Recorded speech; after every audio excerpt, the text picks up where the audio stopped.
नमस्कार। हमारी आज की कहानी है ये मेरे माता पिता हैं। घर में जोरदार पार्टी चल रही थी। अवसर था सौरभ की पत्नी साक्षी के जन्मदिन का। घर में तेज आवाज़ में गाने बज रहे थे। दोनों, सौरभ और साक्षी, अपने दोस्तों के साथ नाच गा रहे थे कि तभी अचानक गाने बंद हो जाते हैं। इस पर साक्षी भड़कते हुए बोली, ये क्या बदतमीजी है। ये गाने किसने बंद किए हैं? ये गाने मैंने बंद किए हैं। आप पहले मेरे सवालों का जवाब दीजिए कि आखिर माँ पिताजी है कहाँ? छोटे भाई गौरव की बात सुन बड़ा भाई सौरभ चौंक जाता है और कहता है, अरे तुझे बताया तो था कि माँ और पिताजी 4 धाम की यात्रा पर गए हैं। बस कीजिए भाई, और कितना झूठ बोलेंगे आप। उस दिन तो भाभी कह रही थी कि माँ पिताजी वैष्णो देवी की यात्रा पर गए हैं। इतना सुनते ही सौरभ सकपका जाता है। वह फिर से कोई नया झूठ बोलने ही वाला होता है कि गौरव चिल्लाते हुए बोला, बस भाई, अब एक झूठ और नहीं। आपको क्या लगता है आप झूठ पर झूठ बोलते रहोगे और मैं आप पर यकीन कर लूँगा? अरे साफ साफ क्यों नहीं बोल रहे हो कि आपने और भाभी ने उन दोनों को दर दर की ठोकरें खाने के लिए घर से बाहर निकाल दिया? आखिर अपने माँ बाप के साथ कोई ऐसा कैसे कर सकता है? दोनों भाइयों में आखिर ये कैसी वार्तालाप हो रही थी? आइए आपको बताते हैं। दरअसल गौरव पिछले 4 वर्षों से विदेश में ही था और अपनी डॉक्टरी की पढ़ाई कर रहा था। और आज वो अपनी डॉक्टरी की पढ़ाई पूरी करके भारत वापस आ रहा था। उसकी आँखों के सामने अपनी माँ और पिताजी के चेहरे रह रह कर याद आ रहे थे। आज वो अपनी डॉक्टरी पूरी करके वापस भारत लौट रहा था। वो आज बहुत खुश था। उसे तब का दिन याद आ रहा था जब वो विदेश आया था। तब माँ और दादी के उदास चेहरे रह रह कर आँखों के सामने आ रहे थे।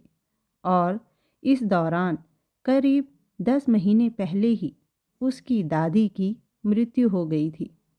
उसे याद आ रहा था कि वो जब भी वहाँ से दादी से फ़ोन पर बात किया करता था, तब दादी हमेशा उससे कहती, सदा खुश रहो बेटा, खूब तरक्की करो और डॉक्टर बनकर हमारा नाम रोशन करना। गौरव अपनी दादी के बहुत करीब था। उसे रह रह कर याद आ रहा था कि किस तरह दादी ने ही उसे विदेश में रहकर डॉक्टरी पढ़ने के लिए किस तरह दादी ने ही उसके पिता को मनाया था। अगर आज वो डॉक्टर बन पाया है तो सिर्फ और सिर्फ दादी की वजह से ही। वरना पिताजी तो हमेशा चाहते थे कि गौरव भी अपने बड़े भाई के जैसे ही उनके बिजनेस को आगे बढ़ाए। अपनी दादी की मृत्यु पर वह बहुत रोया था। उसका दिल अपार दुख से भर उठा था। वो आखिरी बार अपनी दादी से मिलना चाहता था, परंतु वीज़ा न लग पाने के कारण वह भारत आ ही नहीं पाया था।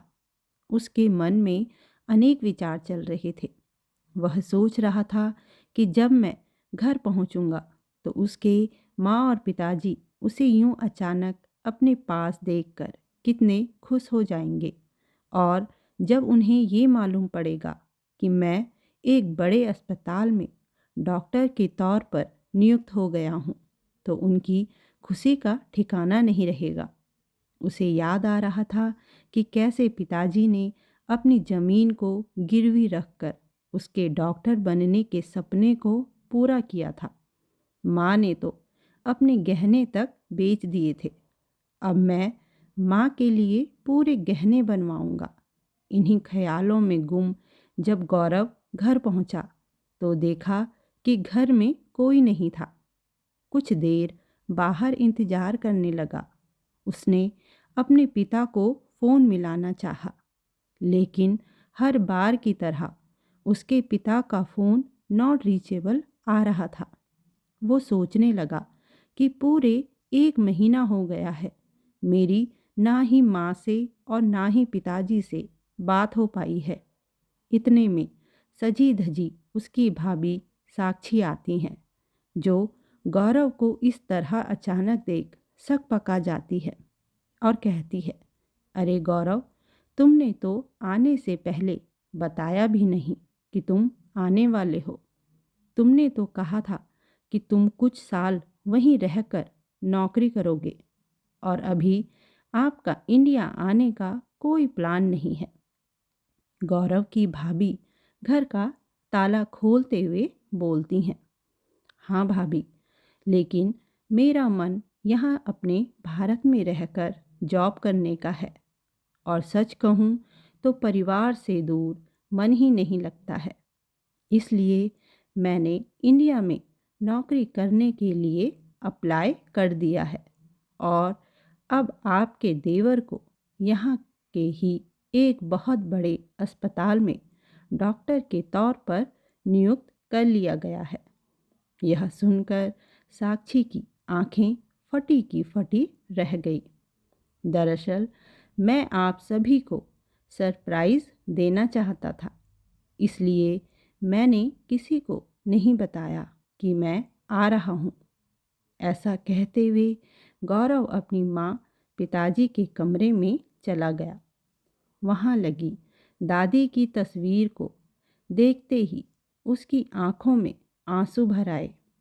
तस्वीर को देख वो फूट फूट कर रोने लगा और कहने लगा, देखो दादी, आज आपके पोते ने आपका सपना पूरा कर दिया है। आज आपका पोता डॉक्टर बन गया है। गौरव को वह दिन याद आने लगा जब उसने अपने परिवार वालों को यह खबर दी थी कि आगे की डॉक्टरी की पढ़ाई के लिए उसका एडमिशन विदेश की एक बहुत बड़े कॉलेज में हो गया है। उसे याद आ रहा था कि जब उसने अपने घर के सभी लोगों को यह खुशखबरी सुनाई थी तो परिवार के सभी लोग बहुत खुश हो गए थे। वहीं दूसरी ओर खर्चे को लेकर भी सबके मन में दुविधा थी और साथ ही साथ सबके मन में अपने बेटे से दूर होने की पीड़ा भी उनके चेहरे से साफ झलक रही थी। दादी माँ तो उसके विदेश जाने की बात सुनकर बहुत ज़्यादा उदास हो गई थी, क्योंकि दादी के साथ गौरव का खास लगाव था। गौरव भी उनसे बहुत प्यार करता था। बचपन से लेकर बड़े होने तक गौरव अपनी दादी के पास ही सोता था, उनसे कहानी सुना करता था। गौरव का बड़ा भाई पिताजी का बिजनेस संभालता था और उसकी भाभी एक गृहिणी थी। पूरे घर में बोलबाला ही दादी का था। पूरे घर की बागडोर दादी ने संभाल रखी थी। यहाँ तक कि भाभी भी दादी को देख डरती थी। जब गौरव ने उन्हें विदेश जाने की बात बताई तो उसकी माँ और दादी के चेहरे पर खुशी के साथ साथ मेरे से दूर रहने की उदासी भी झलक रही थी। जिस दिन गौरव की फ्लाइट थी तो घर से निकलने से पहले जब गौरव अपनी दादी का आशीर्वाद लेने गया था तो दादी माँ ने अलमारी खोलकर कान्हा जी की मूर्ति निकाली और आशीर्वाद के रूप में उसके हाथ में रख दी और आंसुओं से भरी आंखें लिए बड़े प्यार से उसकी ओर देखने लगी थीं।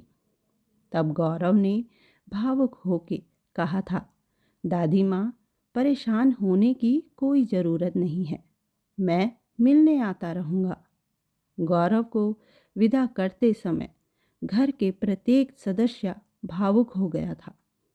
सभी के आशीर्वाद से गौरव ने विदेश में खूब मन लगाकर पढ़ाई की और पार्ट टाइम जॉब से जो पैसे वह कमाता था उसका कुछ हिस्सा हर महीने अपने घर भी भेजा करता था। गौरव विदेश में रहकर भी हमेशा अपनी ज़मीन से जुड़ा रहा। विदेश में रहकर उसे अपने घर की बहुत याद आती थी, परंतु वीज़ा न लग पाने के कारण वह नहीं आ पाया था। अक्सर घर पर वीडियो कॉल से उसकी बातें होती थी, परंतु पिछले 1 डेढ़ महीने से कुछ ऐसा हो रहा था कि अपनी माँ और पिताजी से उसकी बात नहीं हो पा रही थी। घर के बाकी लोग भी उससे बहुत कम बात कर रहे थे। गौरव लगातार अपने दादी माँ की तस्वीर को निहारता जा रहा था। तभी उसकी भाभी साक्षी कमरे में आई और बोली, देवर जी, मैंने खाना बना दिया है, आइए खाना खा लीजिए। लेकिन गौरव का अपनी माँ और पिताजी से इतने वर्षों के बाद मिलने का जो उत्साह था, वह सारा उत्साह ठंडा हो गया था। उसे कुछ अच्छा नहीं लग रहा था। उसने भाभी से कहा कि उसका खाना खाने का मन नहीं है और वह अपने कमरे में आराम करने लगा। माँ, पिताजी और दादी के बिना उसे ऐसा लग रहा था जैसे उसे अपना ही घर काटने को दौड़ रहा हो। शाम के समय जब उसका बड़ा भाई घर वापस आया तो थोड़ी देर के लिए गौरव ने उससे बात की, परंतु आज बात करते हुए न जाने क्यों उसे ऐसा लग रहा था कि कुछ ठीक नहीं है। उसे न जाने क्यों अपने भाई भाभी का व्यवहार बहुत अजीब लग रहा था। कुछ गड़बड़ तो है, यह सोचकर उसका मन अशांत हो रहा था। उसे सभी की बहुत याद आ रही थी। इतने में उसके फ़ोन पर किसी का फ़ोन आता है, जिसे सुनकर उसके चेहरे पर स्माइल दौड़ आई, क्योंकि उसकी नौकरी शहर के सबसे बड़े अस्पताल में लगी थी। अगले दिन गौरव ने अपनी दादी माँ की तस्वीर के आगे हाथ जोड़कर प्रणाम किया और अस्पताल के लिए निकल गया। जैसे ही गौरव अस्पताल पहुँचा तो उसे अस्पताल के बाहर कुछ भीड़ सी दिखी। शायद कुछ लोग पेशेंट को अस्पताल में भर्ती कराने के लिए ले जा रहे थे। गौरव जैसे ही अपने केबिन में पहुंचा तो सबसे पहले उसने दीवार पर अपनी दादी माँ की तस्वीर लगाई, ताकि उसकी दादी का आशीर्वाद हमेशा उसके साथ रहे। गौरव अपनी चेयर पर बैठा ही था कि तभी वहाँ एक नर्स आती है और कहती है, सर, एक इमरजेंसी है, प्लीज़ आप देख लीजिए। गौरव तुरंत उठकर पेशेंट को देखने जाता है। मरीज का दुख दूर करके गौरव को बहुत अच्छा महसूस हो रहा था।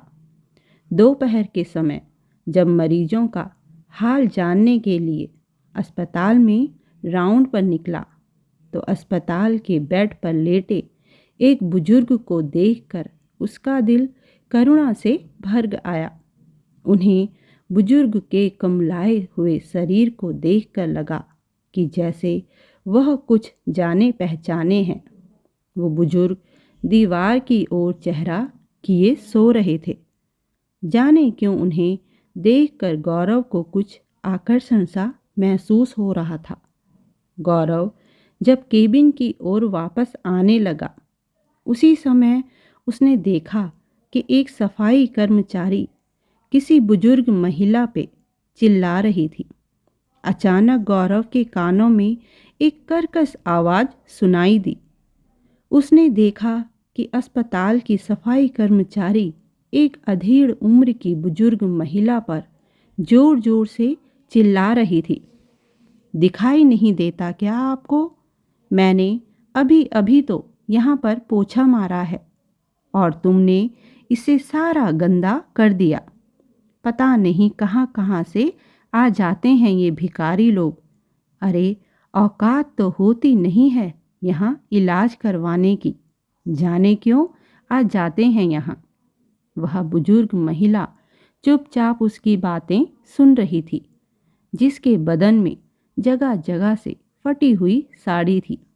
आंखों में आंसू लिए बोली, बेटा, मेरे पति यहाँ एडमिट हैं। सुबह ही उनको यहाँ एडमिट किया गया है। उनका एक्सीडेंट हो गया था, तो किसी भले इंसान ने उनको यहाँ एडमिट करवा दिया था। यह सब देखकर गौरव को बहुत बुरा लगा। जैसे ही वह उस ओर गया तो उसे महिला बुजुर्ग में अपनी माँ की छवि नजर आने लगी। वह सोचने लगा कि माँ यहाँ कैसे हो सकती है। यह सोचते हुए वह जैसे ही थोड़ा और नज़दीक आया, अचानक उसके दिल की धड़कन तेज हो गई। उसकी आंखों के आगे अंधेरा छा गया। उस औरत को देखकर गौरव दंग रह गया, क्योंकि वह बुजुर्ग महिला सच में उसकी माँ ही थी। उसकी माँ की आंखों से आंसुधारा बहती जा रही थी। तभी वह सफाई कर्मचारी बदतमीजी से बोली, निकलो यहाँ से, भिखारी कहीं की। इस समय गौरव के सब्र का बांध टूट गया और सफाई कर्मचारी को डांटते हुए बोला, ये क्या तरीका है बात करने का? मैं तुम्हारी कंप्लेन करूँगा। ऐसे बात करते हैं किसी बुजुर्ग से? अस्पताल है ये, यहाँ कोई अमीर गरीब नहीं है और ये भिखारी नहीं है, बल्कि मेरी माँ है। यह सुनकर सफाई कर्मचारी का मुंह खुला का खुला रह गया। सब लोग हैरानी से गौरव की ओर देखने लगे। तभी गौरव के मुंह से निकला, माँ, आप यहाँ इस हालत में? आप तो तीर्थ यात्रा पर गई थी ना, तो फिर आप यहाँ कैसे? और पिताजी, पिताजी कहाँ हैं? अपने बेटे को देखकर माला जी फूट फूट कर रोने लगी और इस अस्पताल के बेड पर लेटे उस बुजुर्ग के पास ले गई, जो फटे हुए कपड़ों में निठाल लेटे हुए थे। अपने माँ और पिताजी को ऐसी हालत में देखकर गौरव का दिल करुणा से भर आया। गौरव ने अपने पिता के चरण छुए। तभी उसके पिता भी नींद से जाग गए। माला जी ने कहा, देखो जी, कौन आया है। आपका बेटा गौरव अब डॉक्टर बन चुका है। सामने अपने डॉक्टर बेटे को देखकर पिता की आंखों में आंसुओं को लड़ी बह निकली। उन्होंने बड़े प्यार से अपने बेटे के चेहरे को सहलाया और उसे खूब आशीर्वाद दिए। लेकिन अब गौरव के दिमाग में हजारों सवाल चल रहे थे। वह बोला, माँ, पिताजी, अब आप बिल्कुल चिंता मत कीजिए, मैं आ गया हूँ ना। आप मुझे बताइए क्या बात है। तभी पिता ने धीमी आवाज़ में कहा, बेटा, तेरी दादी के जाने के तुरंत बाद ही घर में तेरे बड़े भाई सौरभ और तेरी भाभी का हुक्म चलने लगा। तेरे भाई ने धोखे से सारे कारोबार और दुकानें अपने नाम कर ली और धोखे से मुझसे साइन करवा दिए। तुझे तो पता ही है, सारे पैसे हमने तुम लोगों की पढ़ाई में लगा दिए थे। बुढ़ापे के लिए कुछ भी नहीं बचाया था। धीरे धीरे तेरे भाई ने मुझे मेरे कारोबार से बिल्कुल बाहर कर दिया और अब मैं पूरी तरह से तेरे भाई पर निर्भर हो गया था। तेरी माँ की दवाइयाँ और छोटी छोटी ज़रूरत के लिए पैसे चाहिए होते थे, तो तेरे भाई भाभी के आगे हाथ फैलाने पड़ते थे और उन दोनों को तो 50 रुपए देने में भी आफत आ जाती थी।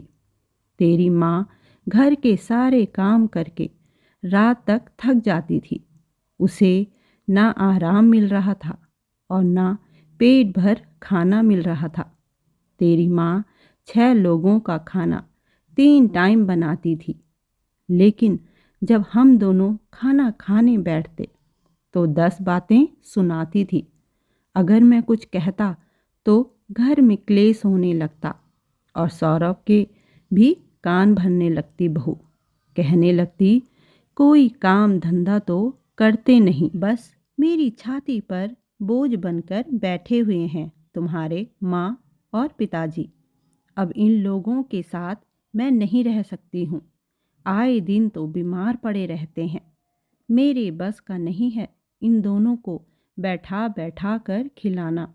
तुम ऐसा करो कि या तो इन्हें वृद्ध आश्रम में छोड़ आओ या फिर घर से निकाल दो, वरना मैं घर छोड़कर चली जाऊंगी। बहू की यह बात सुनकर मुझे ऐसा लगा कि तेरा भाई सौरभ उसे थप्पड़ लगा देगा और कहेगा कि मेरी माँ और पिता के बारे में ऐसा बोलने की हिम्मत कैसे हुई। लेकिन बेटा, उसे तो बहू की बात सही लग रही थी, इसलिए उन्होंने हमें वृद्ध आश्रम भेजने का इंतजाम कर दिया। हमने भी सोचा कि जिस जगह मान सम्मान नहीं, वहाँ क्या रहना। सौरभ हमें छोड़ने आ रहा था। रास्ते में उसने एक मंदिर में गाड़ी रोकी और कहा कि उसे ज़रूरी काम है। आप लोग तब तक मंदिर के दर्शन करो, मैं अभी आता हूँ। लेकिन बेटा, सुबह से शाम हो गई लेकिन सौरभ नहीं आया। हम उसी मंदिर में उसका इंतज़ार करते रहे लेकिन वो नहीं आया। हम मंदिर के पास एक झोपड़ी में रहने लगे और वहीं मंदिर में बैठकर भीख मांगने लगे। परसों मंदिर के बाहर बैठे थे कि किसी ने बहुत तेज रफ्तार की कार से हमें घायल कर दिया। फिर उसी ने मुझे यहाँ एडमिट करवा दिया। तभी माला जी आंखों में आंसू लिए बोली, तेरे भाई भाभी ने हमें बेसहारा करने से पहले एक बार भी नहीं सोचा कि हम लोग कहाँ जाएंगे, कहाँ रहेंगे, क्या खाएंगे। बेटा, जब इस अस्पताल में आए तो इलाज के लिए हमारे पास पैसे नहीं थे। जिसने घायल किया वो तो तेरे पिताजी को यहाँ एडमिट करवा के चला गया, लेकिन इलाज के लिए मेरे पास पैसे नहीं थे। बस हाथ में तेरी दादी का दिया एक कंगन था, उसी को बेचकर आई हूँ अभी, ताकि तेरे पिताजी का इलाज ठीक से हो पाए। ऐसा कहकर माला जी फपक फपक कर रो पड़ी। माँ को इस तरह रोते हुए देखकर और पिताजी को यूं जख्मी देख गौरव की आंखों से लगातार आंसू बह रहे थे। गौरव ने महसूस किया उसकी माँ और पिता की कैसी दयनीय स्थिति हो गई थी। दोनों ही बहुत कमज़ोर हो गए थे। यह सब देखकर गौरव का मन गुस्से से भर उठा। वह गुस्से से बोला, माँ पिताजी, भाई भाभी को उनके किए की सज़ा ज़रूर मिलेगी। गौरव ने सबसे पहले अपनी माँ और पिताजी के लिए खाने का बंदोबस्त किया। उसके बाद अपने पिता की सारी रिपोर्ट्स देखी, फिर उसी हिसाब से उनका इलाज शुरू किया। शाम को गौरव ने कहा, चलो माँ, अब अपने घर चलो। घर जाने की बात सुन उसके माँ पिताजी धक से रह गए। वो डरने लगे कि फिर न जाने बहू कैसा व्यवहार करेगी। तभी गौरव बोला, माँ पिताजी, डरने की कोई बात नहीं है। वो घर आप लोगों का है। आप दोनों मेरे साथ चलिए। शाम को गौरव अपने माँ पिताजी के साथ अपने घर पहुंचा, लेकिन उसने अपने माँ पिताजी को बाहर ही खड़ा कर दिया और अकेले ही घर के अंदर गया। जब वो अंदर पहुंचा तो उसने देखा कि घर में उसकी भाभी के जन्मदिन की पार्टी चल रही थी और दोनों पार्टी में नाच और गा रहे थे कि तभी गौरव पार्टी में बज रहे गानों को बंद करवा देता है। जब सौरभ का झूठ पकड़ा जाता है तो वो सकपका जाता है। इतने में गौरव अपनी माँ और पिताजी को अंदर लाता है। बहू साक्षी उनको देखकर भड़क जाती है और कहती है, ये लोग यहाँ क्या कर रहे हैं? देवर जी, आप इनको जहाँ से लेकर आए हो वहीं छोड़ दो। साक्षी का इतना कहना था कि माला जी ने अपनी बहू के गाल पर जोरदार तमाचा रसीद दिया। घर में उपस्थित सभी मेहमान यह सारा नज़ारा देखकर दंग रह जाते हैं। वे लोग जो अभी तक पार्टी का आनंद ले रहे थे, उनसे हंस हंस कर बात कर रहे थे। वे सभी लोग अब सौरभ और साक्षी को घृणा भरी नज़रों से देखने लगे और आपस में बातें करने लगे और धीरे धीरे वहाँ से खिसकने लगे थे। इतने में वहाँ पर पुलिस आ जाती है। पुलिस को देख गौरव कहता है, इंस्पेक्टर साहब, आप इन लोगों को गिरफ्तार कर लीजिए। ये वही लोग हैं जिन्होंने मेरे माता पिता को घर से बाहर दर दर की ठोकरें खाने के लिए घर से निकाल दिया और धोखे से मेरे पिता के कारोबार को अपने नाम करवा दिया है। जिस घर पर ये लोग कब्जा जमाए बैठे हैं, वो घर भी मेरे माँ पिताजी के नाम पर है। आज मेरे माँ बाप इतना बड़ा घर होते हुए भी मंदिर में बने झोपड़े में रहने को मजबूर हैं। जैसे ही साक्षी और सौरभ ने पुलिस को देखा तो उनके पांव तले जमीन खिसक गई। वे दोनों झट से अपनी माँ और पिताजी के पैरों में गिरकर माफ़ी मांगने लगे। हमें माफ़ कर दीजिए, हम आगे से ऐसा नहीं करेंगे, हमसे बहुत बड़ी गलती हो गई। तभी माला जी बोली, तुम लोगों ने गलती नहीं की है, तुम लोगों ने गुनाह किया है। हम लोग तुम लोगों को माफ़ नहीं कर सकते, लेकिन हाँ, अगर तुम दोनों हमसे वादा करो कि अब तुम यहाँ हमारे साथ नहीं रहोगे और इस घर की तरफ कभी मुड़कर नहीं देखोगे, तो हम तुम्हें पुलिस से बचा सकते हैं। लेकिन माँ, हम कहाँ जाएंगे? तुम अपने बेटे के साथ ऐसा कैसे कर सकती हो? बेटा, जिंदगी बहुत कुछ सिखा देती है।